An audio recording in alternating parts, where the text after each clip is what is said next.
Hi, everyone. It's not Amy, it's Pryia. I am happy to be here with you guys this evening. Waiting for my second screen to pop up. There we go. And it's Math Wednesday with Pryia today, not Amy. Today is July 13th, 2022. I know, an imposter, how dare I? But we're here to do math, right? So let's get started. So problem number one, before we even start, let's talk about what type of problem it is.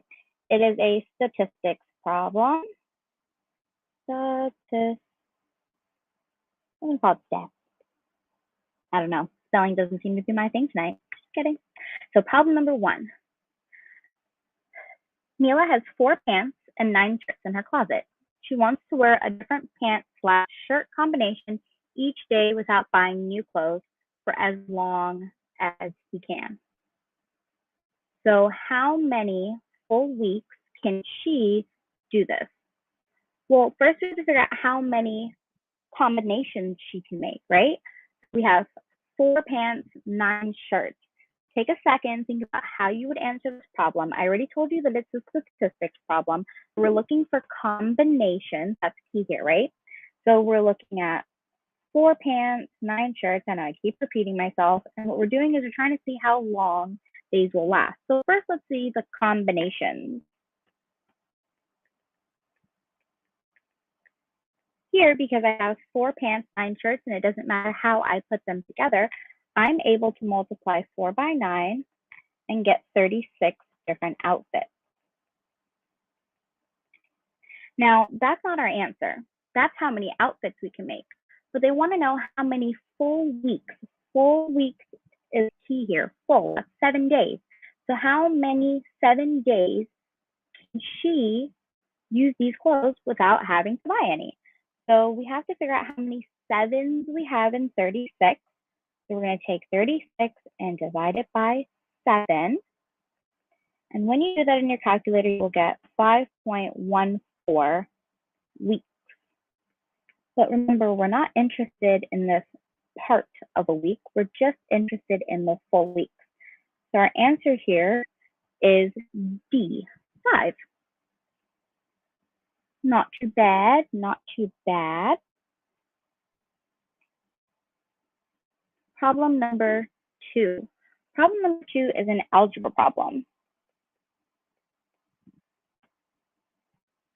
It can be on a 4 through 8. It can be in a middle school. It's not that difficult. It's how you choose to answer it.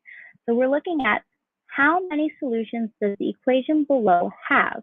So we're looking for the amount of solutions. And I know that I can find the amount of solutions by simply solving and seeing if I get x is equal to one thing, which we'll call it one solution, or something else, right?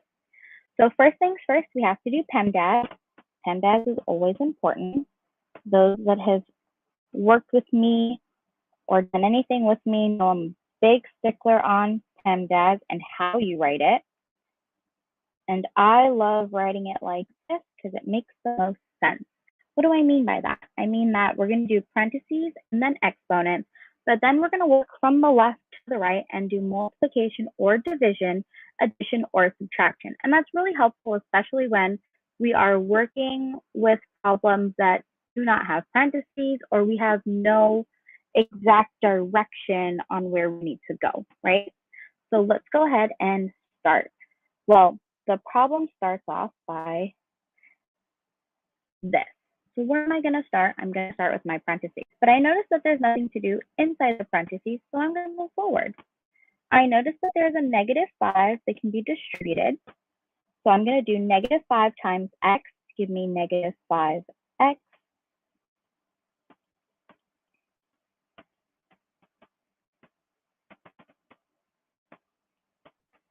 -5x. I'm going to do -5 times +2 to give me -10, and then keep the rest of that and bring it down. Now, on the other side of the equal sign, I notice my parentheses again, but I also notice there's nothing for me to physically do in the parentheses. I cannot combine those because they are like terms. So I'm going to go ahead and start with my -3 and I'm going to distribute it. So negative 3 times a positive 2 is negative 6. Keep the x. And negative 3 times a positive 4 is negative 12. And bring down the negative 2. All right, now I can combine like terms on each side. So I have a negative 5 and a negative x to give me negative 6x. I have a negative 10 and a negative 4. So if I owe somebody $10 and I owe them 4 more, that means that I owe them $14.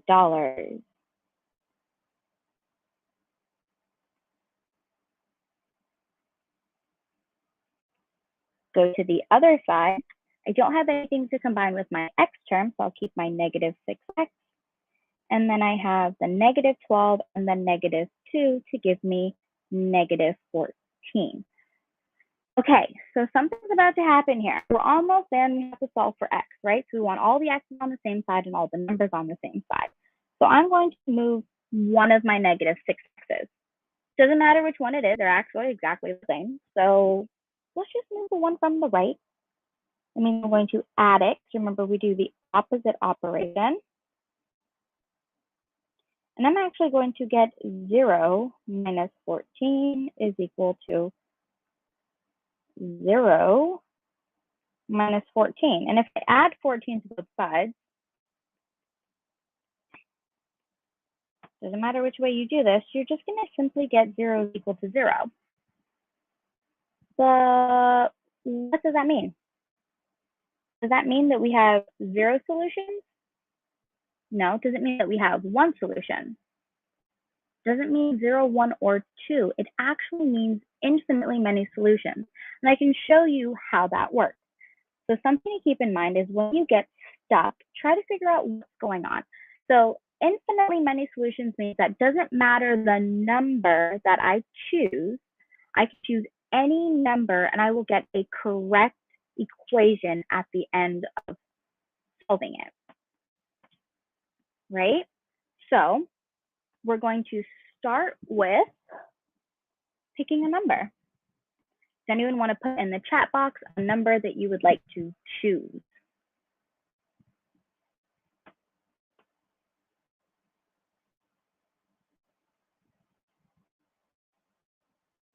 Don't see any numbers, so I'm going to choose my own number. I think earlier I worked out number 3. I don't know. It's just a number. Pick any number. So let's try 3. So I can actually start from the top. I can start from the step when I started simplifying, or I can use the step where I have negative x. Oh, I see Hope picked 2. Okay. Hope will use 2. That's okay. Or we can start with negative 6x minus 14 equal negative 6x minus 14. It doesn't matter where you plug it in at this point. You just have to commit to something, right?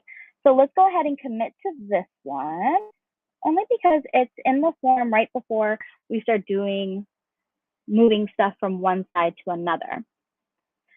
We don't want to pick any imaginary numbers. We want to stick to real numbers in this case. We can't pick integers.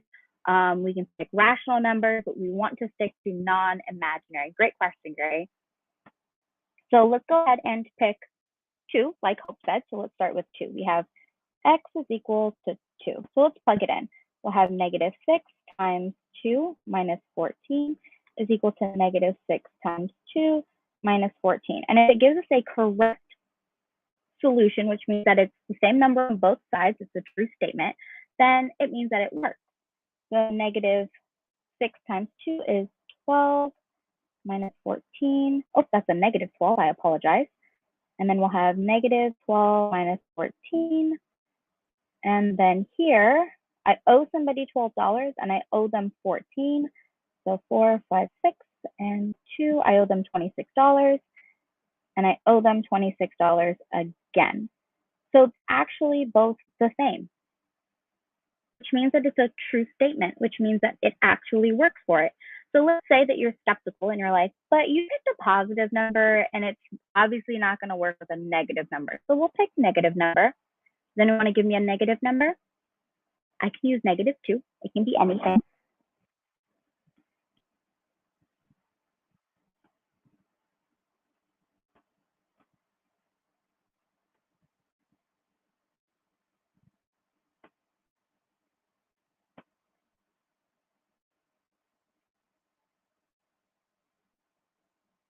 All right, let's try -2, all right?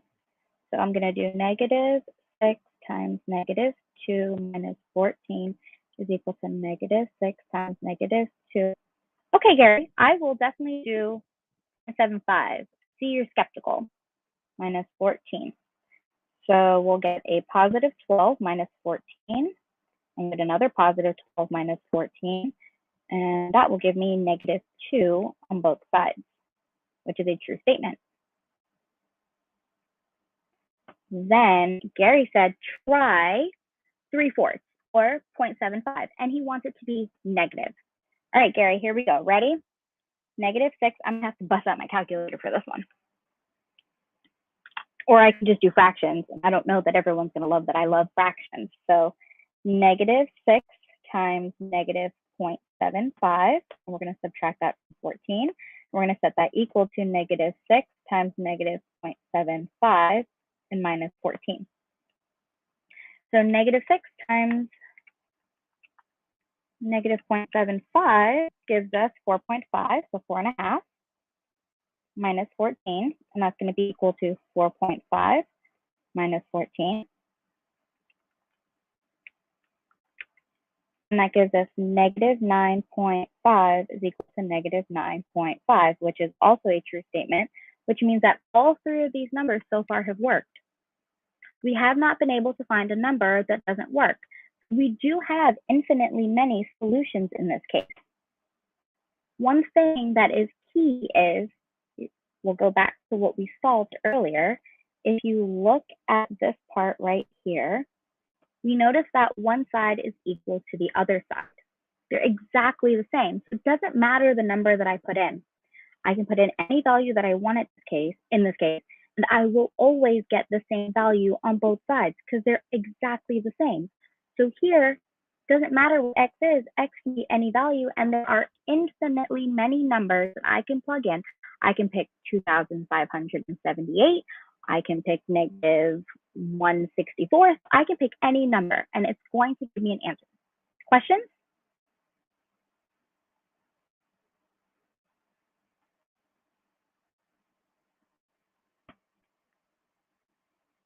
If I see a question, I will come back. All right, number 3.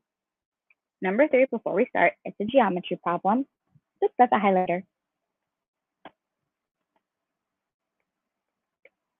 All right, number 3 says, in the figure below, O is the center of the circle. There's O, and it is the center of the circle. Then they tell us that segment BC is tangent. So that line is tangent. Maybe I'll use a different color. Okay, blue's a little easier to see. So it's tangent. And then they tell us that BA, tangent to the circle at B and A, and A lies on the segment OC. I'm going to try this again. I don't know why reading seems to be difficult for me. Take a deep breath. Word problems don't bother me. Okay, maybe sometimes, but they bother other people too, so we're all in the same boat. Let's try it again.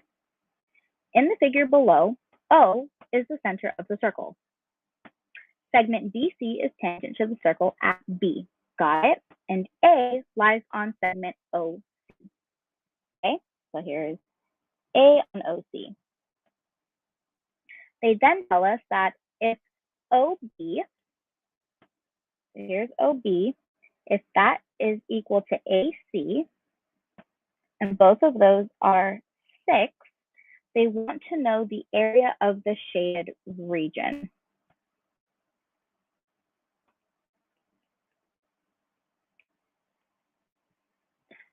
What do we know? This is definitely not a GKT 4 through 8 kind of problem. This is a little bit past that. We need to know what tangent means, right? What does tangent tell us in this case? Can anybody tell me before I tell you?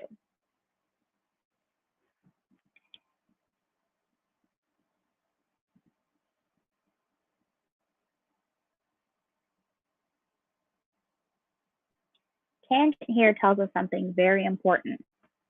I'm going to draw a symbol. If you know what that symbol means, I just told you what tangent means. Tangent means that BC is perpendicular.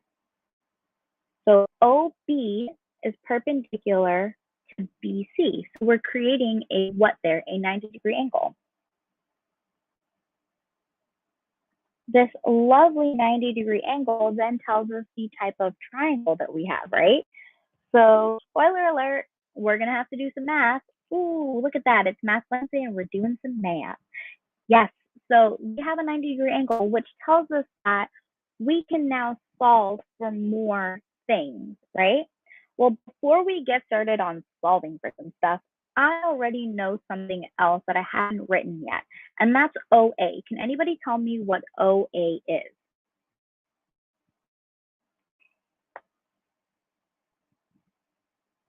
It starts from the center and it goes halfway outside the circle to the other end. So it's not all the way across, just halfway from the center out. It is the radius, and it is also 6, just like OB. Thank you. Okay, so I now know more information. So I'm going to redraw my triangle at the top, because some of you may not see the triangle that I see. So I'm going to draw it the way that we normally see it. I'm going to put my right angle down there. I know that 6 goes over here. I now know that 12 goes here, and this is the side that we don't know, right?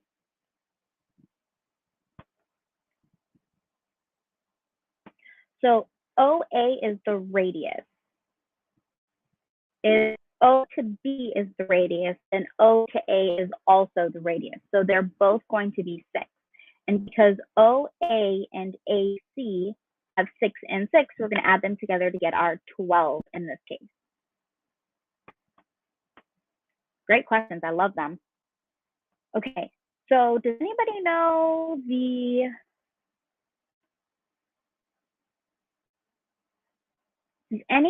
the properties of a 30, 60, 90 triangle?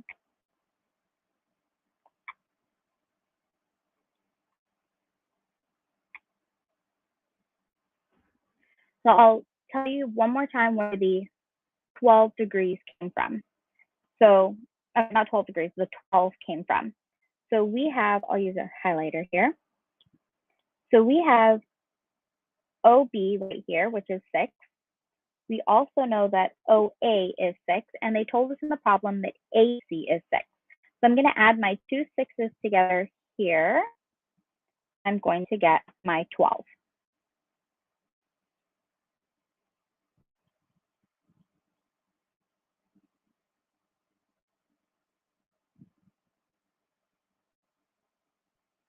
AC is equal to 6 because the problem says that AC is equal to 6.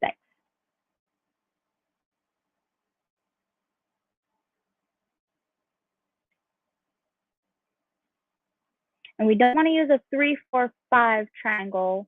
We don't want to call it that. We want to call it a 30, 60, 90, because those are the angles that are involved in the triangle. 3, 4, 5 would be the sides of the triangle. So we have our 30, 60, 90. We know some properties about a 30, 60, 90. Across from the 30 is x. Across from the 60 is x square root 3, and across from the 90 is 2x. Somebody did that for us, so we don't have to know how to do it. We just have to remember it. So we're actually going to use this cool stuff here to now help us solve, right? Because we're missing this bottom down here.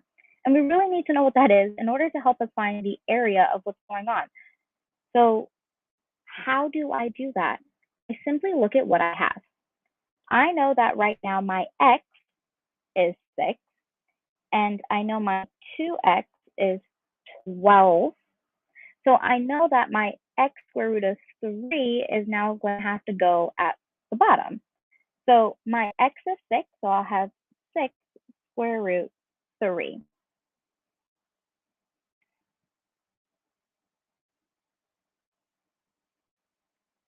I knew that it was a 30, 60, 90 by knowing that my x and my 2x, my 6 and my 12, one was double or one was half of the other to help me figure out the 60, 30, and we knew the 90 degrees from the tangent.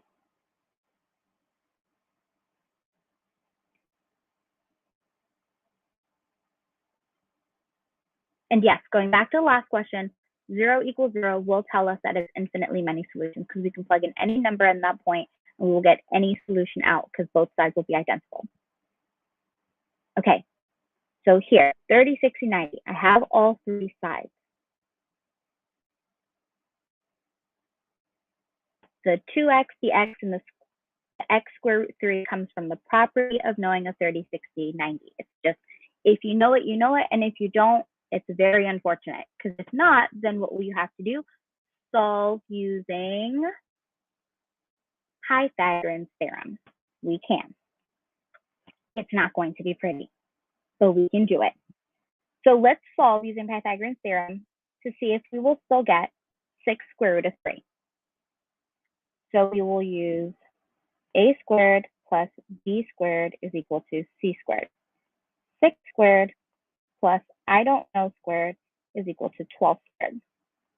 36 plus x squared is equal to 144. 44 minus 36 is 108.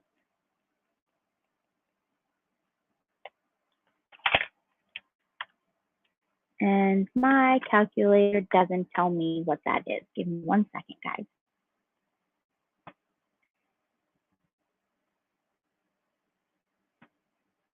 Okay, square root of 108. All right, we're just gonna have to simplify that. So 108, we start with 108. We see how many times numbers can go into it. 108 divided by 2, 54. Divide that again by 2.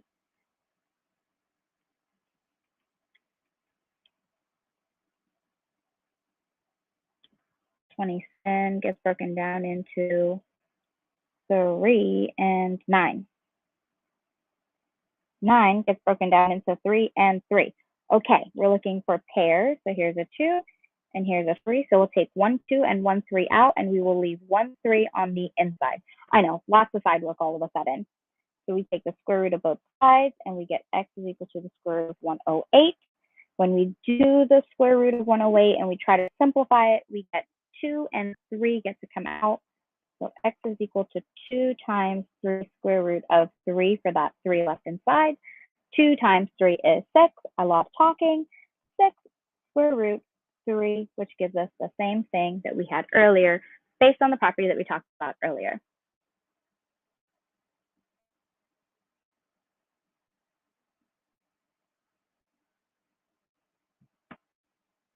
So we know the side.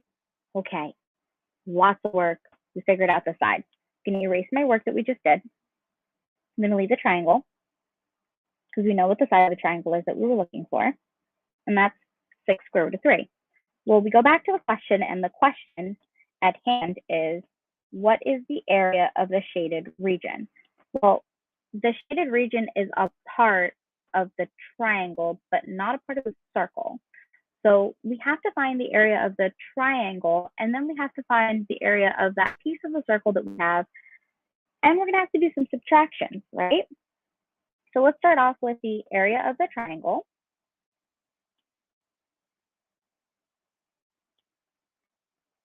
An area of a triangle is half times its base times its height. I know that half times its base is 6 square root of 3, and the height is 6. I'll get, it's just kidding, hold on. There it is. I will get,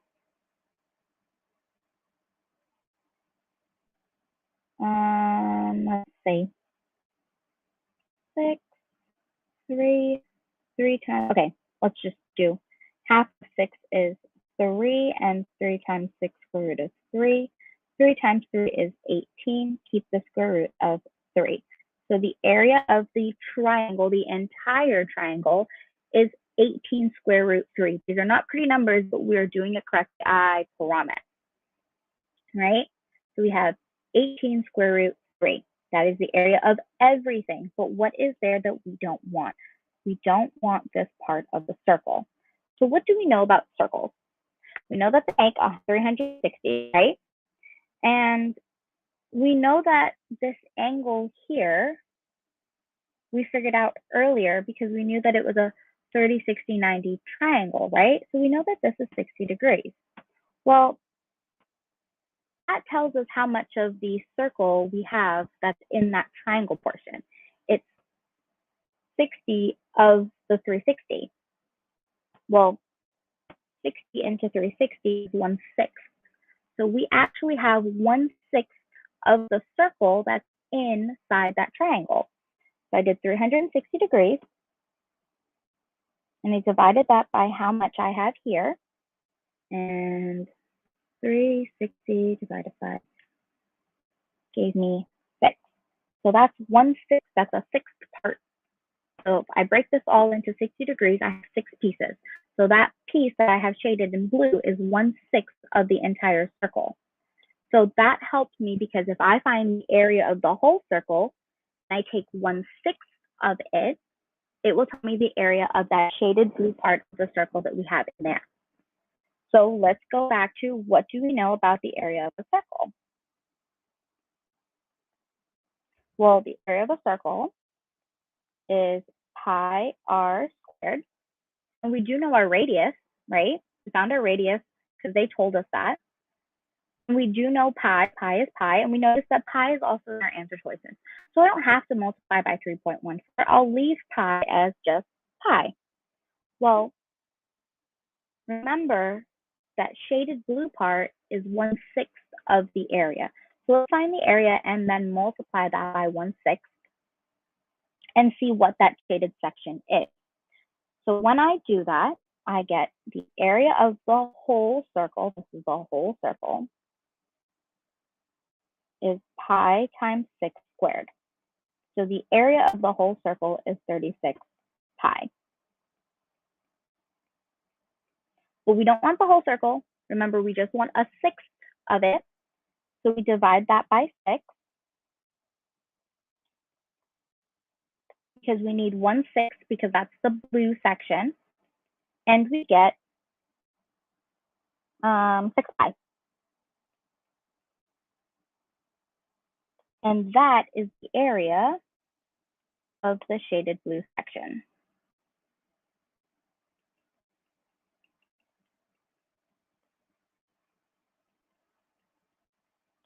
Okay, so we're almost there. We have the area of the entire triangle. Then we have the area of the circle that's in the triangle.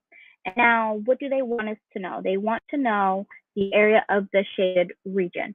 So if we have the whole triangle, we have to subtract the circle part because we want to be left with just the triangle part.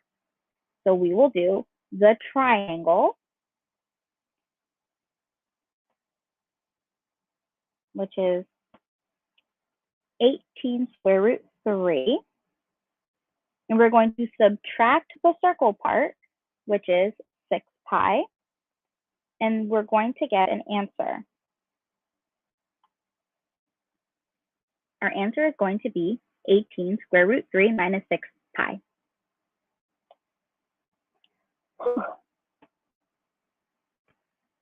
Anybody tired? I know I am.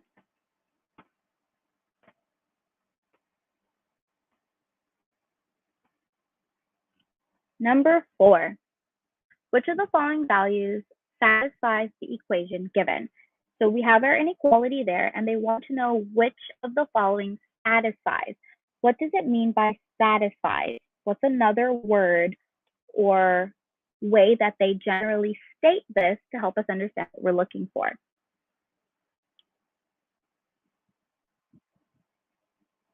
Give you a hint, it also starts with S. Solution is a key one, right? They normally ask you for the solution. So what we're looking for is something that makes this true, right? So I always tell everybody, I don't worry too much about the greater than or equal to or less than or equal to or greater than or less than words. I worry more about the actual meaning, what's happening. So I tell everybody the alligator always eats the larger number. So if you're ever confused, This is the alligator eats the larger number. So if it's not eating the larger number, it's not a true statement, okay? That helps us out. Oh, by the way, this is not geometry. I'm just joking. That's definitely not geometry. It's an algebra problem. This is definitely a 4 through 8 GKT kind of question, all right? So in order to solve, we can do a couple different things. We can solve for X, but we notice there's a not so pretty X. He's right here. He's cubed. Don't want to worry about him and solve. So instead of solving for X, what we're going to do is plug our numbers in. It's going to feel like you're doing a bunch of work, but it's quick, simple math, I promise. So let's start with A. I'm going to take -1 and plug it in everywhere that I see an X because it has to satisfy the X value. So I'll have 3 times -1 cubed plus 2 times -1 minus 5 is greater than 0. So -1 cubed is -1. And then 2 times -1 is -2. And bring down my -5 is greater than 0. So 3 times -1 is -3 minus 2 minus 5 is greater than 0. That's 5 and 5 is 10. -10 is greater than 0. So remember I told you, remember about the alligator. Is -10 larger than 0? We should all be shaking our head no. It is not. It is not larger than 0. And it's not larger than 0 because I would prefer to have $0 than to owe somebody $10. I prefer to have no debt than $10 in debt. So that is not the answer choice we are going with. So we have to move on. So now we're going to take 0 and plug it in. So 3 times 0 cubed plus 2 times 0 minus 5 is greater than 0. Well, 0 cubed is 0, and anything times 0 is 0. So we actually get rid of 2 terms in one shot, and we're just left with -5 is greater than 0. Is that a true statement? It is not. So we keep going. We choose another guy. So let's choose C. C is 1. So I'll have 3 times 1 cubed plus 2 times 1 minus 5 is greater than 0. 1 cubed is 1. 2 times 1 is 2. Bring down my -5. Well, 3 times 1 is 3, plus 2 is 5, minus 5. So we have 5 minus 5 is greater than 0. And we actually have 0 is greater than 0. Is that a true statement? No. 0 is not greater than 0. But if we had the or equal to sign, this would now be a correct statement because 0 can be greater than or equal to 0. But we don't have that sign, so it doesn't work. So we move on. D is the last answer choice. So we can do one of two things. On the test, I advise you just choose D at this point because you've done all the work for the other 3 and not continue to use your time. But because I'm teaching you how to do these, we're doing D. So we're going to plug in 2. 2 cubed plus 2 times 2 minus 5 is greater than 0. Well, 2 cubed is 8 because 2 times 2 is 4 times 2 is 8. 4 and -5. All right, we're going to do 2 times 8 is 16 plus 4 minus 5 is greater than 0. 16 and 4 is 20 minus 5 is greater than 0. I apologize, my handwriting is getting a little stinky.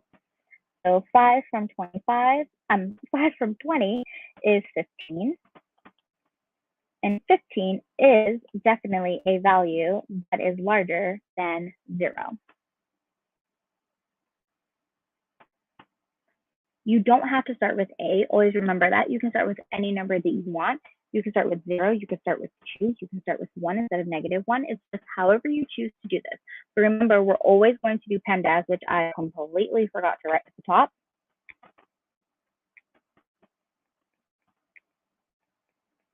To tell us to start with our parentheses and our exponents, and then multiply, divide, add, and subtract. Okay. Questions? If I see a question, I'll come back.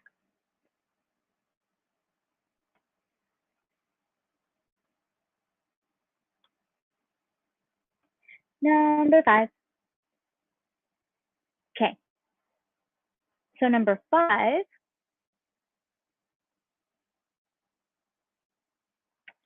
I just realized I wrote this wrong.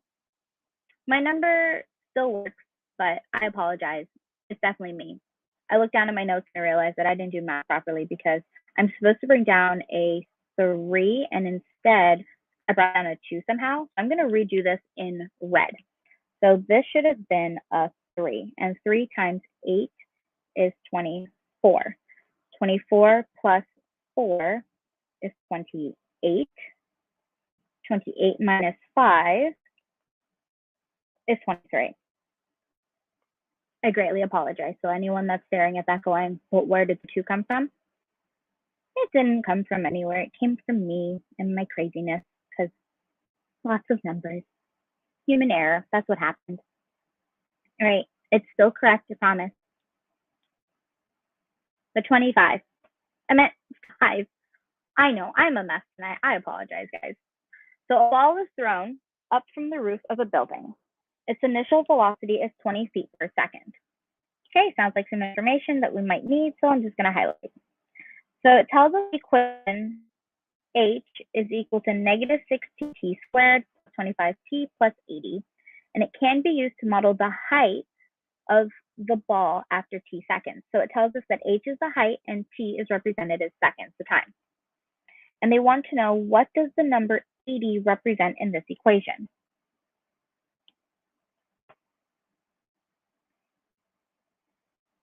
Well, the vertex of the equation is the complete top, the highest point that the ball goes once you throw it up, and then it starts to come back down. Well, 80 is right here, and 80 can't be the vertex. It's not in vertex form. And 80 is telling us that it's just there. It's a constant right now. Well, let's think about this. What can I plug into t to tell me exactly what 80 is? If I plug in 0, if I say time is 0, I'll actually get the value of 80. And I'll show you. H is equal to negative 16 times 0 squared plus 25 times 0, both of those are 0, plus 80. So remember, at time is equal to 0, that means that's our starting point. If that's our starting point and our height starts at 80, where did we start? We go back to the question, and it's thrown from where? Thrown upwards from the top, the roof of a building. Well, the roof of the building is where you start. So what does that mean? It doesn't mean that it's the vertex. It doesn't mean anything about time. And it doesn't have anything to do with the maximum height of the ball, because the maximum height of the ball and the vertex can also be one and the same. We're actually looking at just the height of the building. If h is my starting point when t is equal to 0, then if h is 80, when we start, where did we start? We started at the top of the building. That tells us that we started at 80 feet above the ground.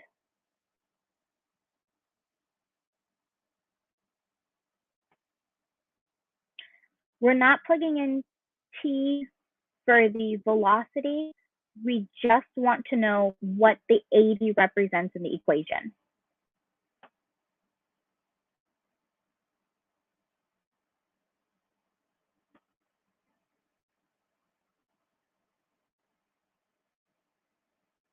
The velocity is in reference to the actual speed of the ball, like the ball itself. We're not looking at that. We're just looking at 80 in the equation that we were provided. So all that other stuff is actually extra information.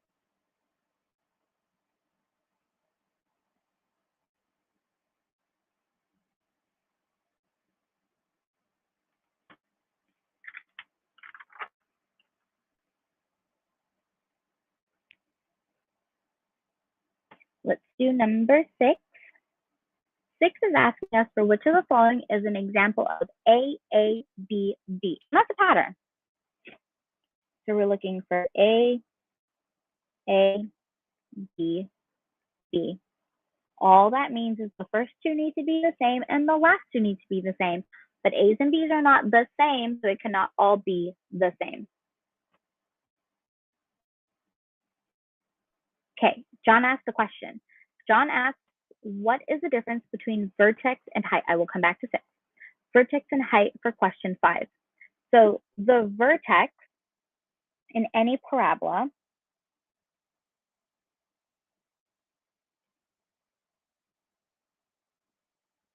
is the maximum or minimum of the parabola. Right? And in this case, because we go up first, we will have a maximum because once the ball goes up, it reaches its tallest point and then it starts to come back down.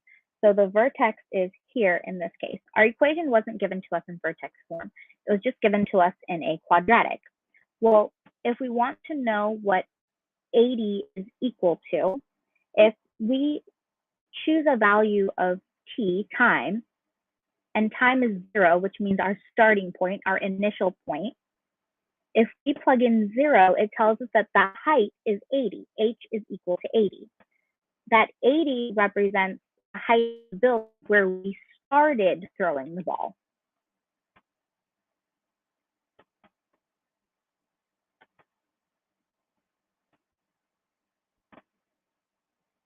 The height will change as the ball increases upward and then decreases back down, but they're only asking us for the 80 in the equation itself.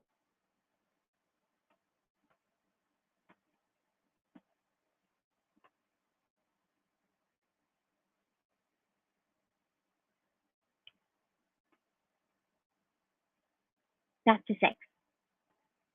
So we're looking for 2 the same in the front and 2 the same at the end, but they can't all be the same together. So this looks like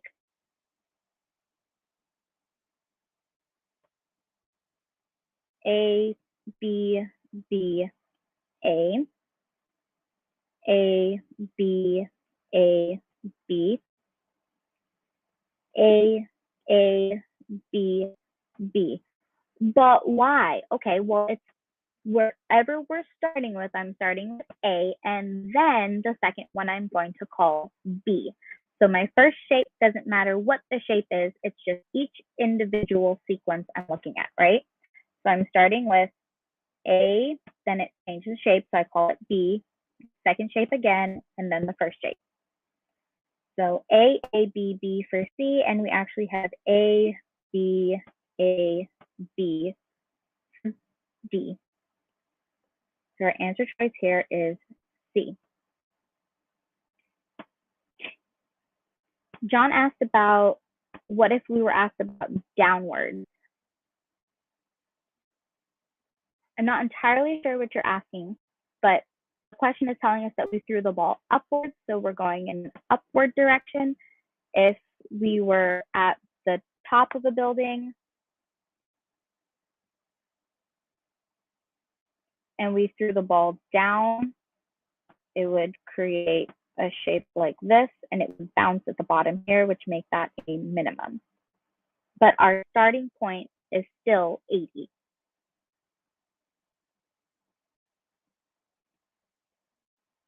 Because we are starting at the top of the building and the height of the building is 80, and that's represented by plugging in 0 for time. 0 is our starting point, and h is equal to our height, and when we plug in 0 for t, we get 80.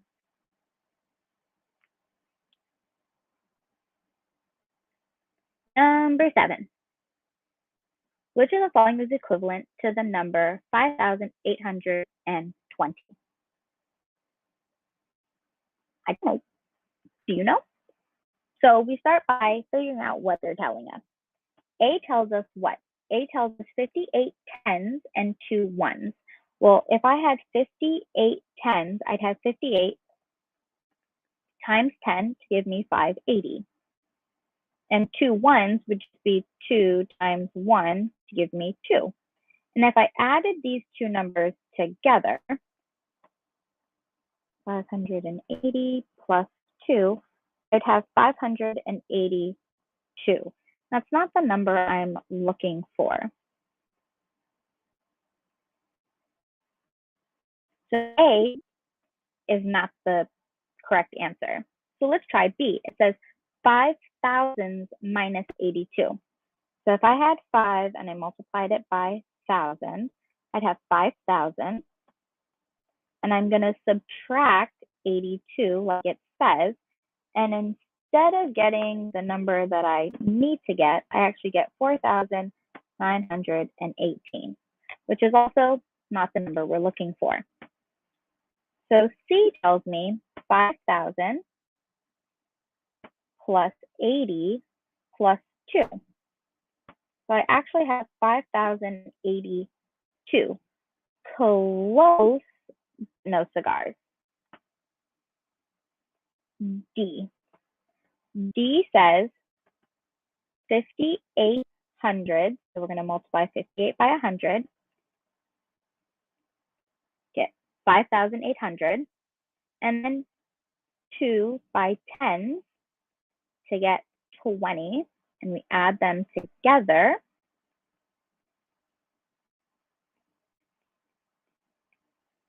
And get 5,820, which is the answer we're looking for. D.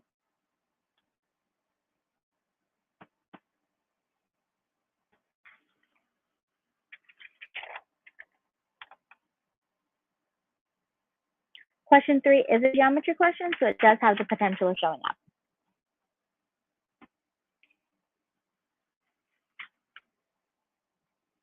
Let's do 8A. So Sophia has a bag of numbered cards. There are 12 cards in the bag numbered 1 to 12. So before I even start, I'm going to just write out the numbers that are in the bag. I have 1, 2, 3, 4, 5, 6, 7, 8, 9, 10, 11, 12.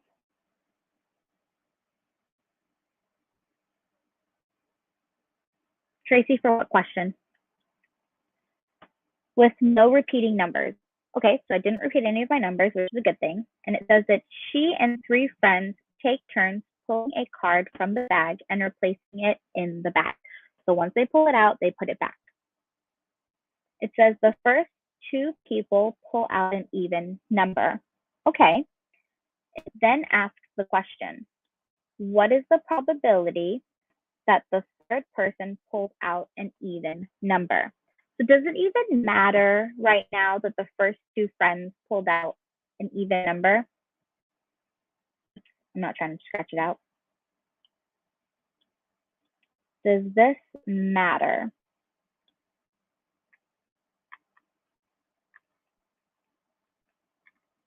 No.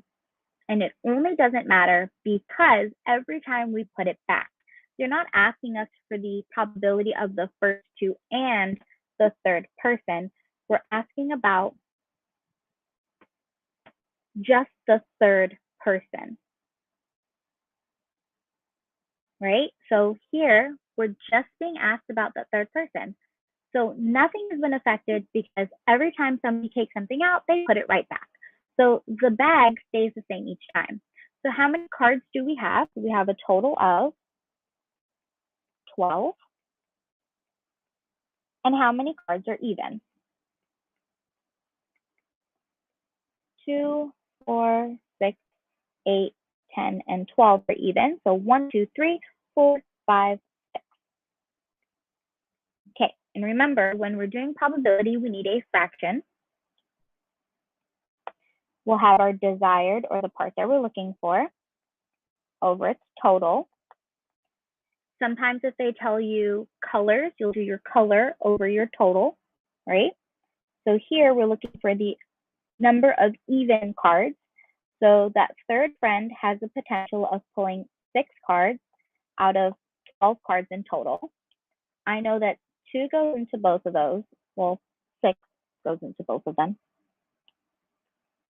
6 goes into both of them to reduce the fraction and give us 1/2.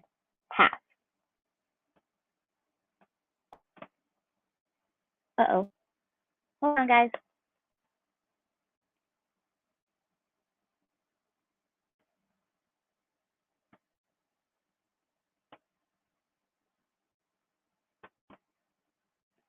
And we're back. Okay, so we have an answer of 1/2 because last person has the probability of pulling 6 evens out of 12 in total, which gives us 1/2. Before we go forward, Tracy asked about number 7. Number 7 doesn't work.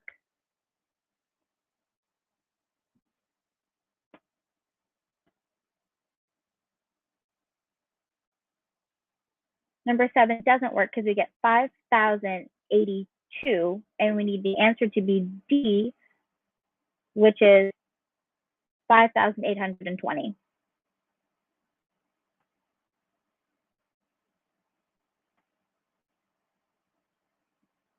So our answer is D.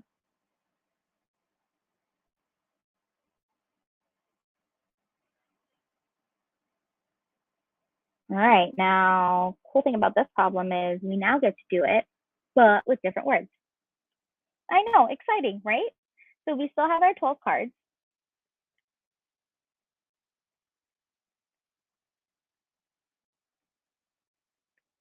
Almost there, and 12, okay.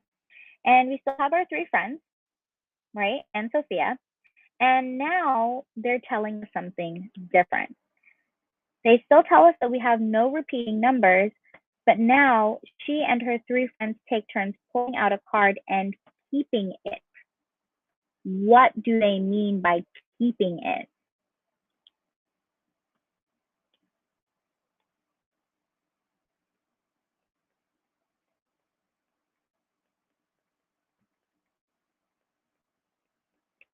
They mean without replacement. So after somebody pulls something out, they no longer put it back. That means we decrease the amount of cards we have. So they tell us now that the first 2 people did what? The first 2 people still pulled an even number, and they want to know the probability of the third person pulling an even number. So now we have to figure out what is not in the bag.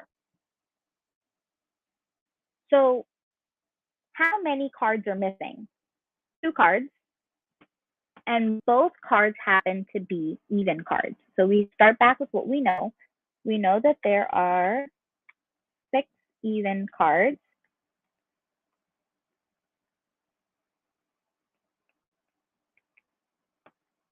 We know that there are 12 in total.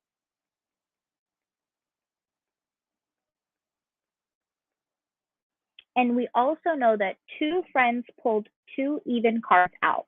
So if we started with 6 cards and 2 friends took 2 even cards, and we have 12 in total, and there are 2 less cards, for the third person to pull, they have 4 out of 10 cards to pull from.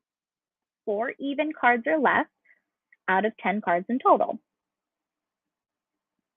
Let's say that the first person pulled a 2 and the second person pulled a 4.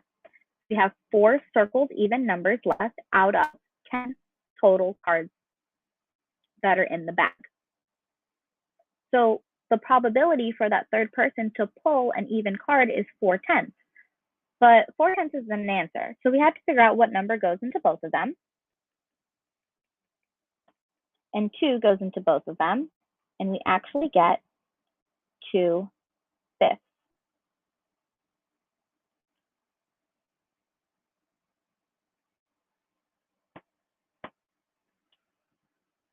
Not too bad, not too bad.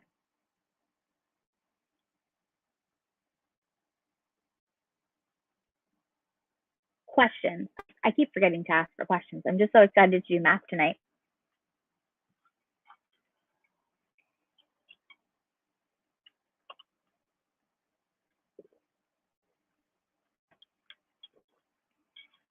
Number 9, Ms. Miller gave an algebra test. Okay. And the scores of the students are shown below. with the exception of one student who was absent. So if Ms. Miller wants to have a class average of at least 75 on the exam, what is the score the absent student needs to score on the test? That's a lot. Well, I heard average and I kept reading it. So it has to do with average. And it also has to do with the absent student score, right? So, well, what do I know about average? Before I continue the problem, I'm going to write out what I know about average. I know that average is another word for mean, and mean and average mean the same, right?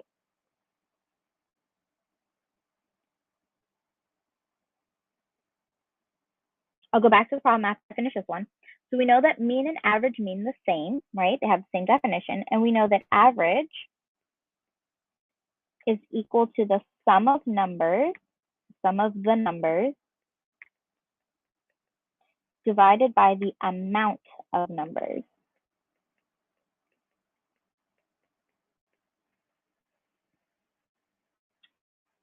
So what do we know? We know that Ms. Miller wants the average to be 75. And right now we have the sum of these numbers. They were so gracefully given to us, so we don't have to do that. But we have the sum of the numbers, but remember we're missing something. So we have 710, but we're missing the score of the absent student. And we're going to divide that by how many numbers we have. 1, 2, 3, 4, 5, 6, 7, 8, 9, and the missing student makes 10.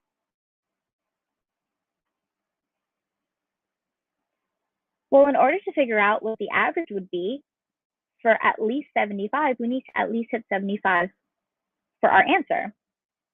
So what we're going to do is solve for x. I have a denominator of 10, which I don't want. So right now I'm going to multiply both sides by 10, because 10 is currently being divided. I'll get 750 is equal to 710 plus x. I'm going to subtract 710 from both sides and get x is equal to 40. So the student needs to score at least 40 on the exam for them to hit at least 75% average. Okay, and I was asked back to the last slide, so I'm going to go backwards by one. Were there any questions based on this slide?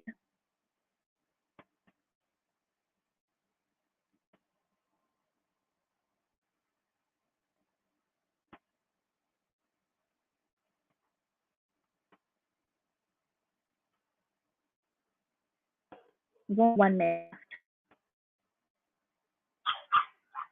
Okay, so I'm going to leave it on the slide, but I'm going to talk. You are welcome to ask questions in the chat box. I've been doing really good on answering them. I know, look at me go. Pat on back. But thank you guys for being here today. Thank you for putting up with me. It is always fun doing math with everybody here. And again, it is Pryia. We do our Math Wednesdays on Wednesdays. That's why it's called Math Wednesdays. And we will be doing group tutoring again. And if you're looking for one-to-one tutoring, that is also available. Everything can be found on the Learning Liaisons website. And yay us. And yay you guys for being here and doing this with us.